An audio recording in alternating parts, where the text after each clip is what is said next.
This is a difficult question because what it forces us to do is it forces us to think about two different Old Testament covenants. The first one that we have to ponder is found in Genesis chapter 12 when God makes a covenant with Abraham. Part of that Abrahamic covenant is when God says to Abraham, "Through you I will bless all nations." Now, he does not have in mind there a universal blessing, meaning he's going to save every single person from every single place under every single place under the sun. What he means is what we see in the final version of the book of Deuteronomy when the prophet, or when John comes back and sees, he says, "Behold, there's a number that I cannot count, myriads upon myriads, thousands upon thousands." And he says, "Behold, they are from every tribe, tongue, and nation." It's not everyone from every tribe, but it's people from every tribe, every tongue, and every nation. So the Abrahamic covenant is a reminder to us that salvation was never nationalistic. It was never meant to be one national people of God. That the very plan of redemption from the very beginning meant to cross all of these generations, all of these tribes, all of these tongues. So that's the first part. Second part is this. The nation of Israel was under the Mosaic covenant. Here's that second covenant.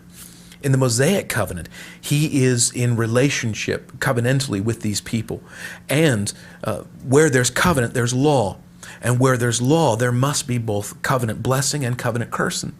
And where the people of God are obedient to the covenant law, then God is obligated to shower them with covenant blessing. But where there's covenant cursing, he's now obligated to shower them with covenant curses.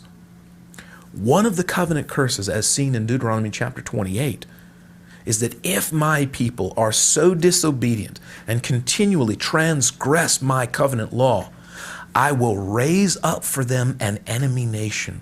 And that enemy nation will come into my people, and they will destroy them, take them captive, and lead them back into captivity. And so what Jonah does is he is now the prophet who is in the first half of his career going to the people of God saying, "Repent, repent, repent, and go back to the covenant law." And of course they do not. So then God is obligated. He's not being upset. He's not being angry. He's obligated now to shower them with the covenant curses. So he sends his prophet to the Ninevites. And he preaches to them. And a few years later, it is the nation of Nineveh that rises up in 722 BC and eradicates the northern tribes of Israel. Both covenants, Abrahamic and Mosaic, come to play into that passage.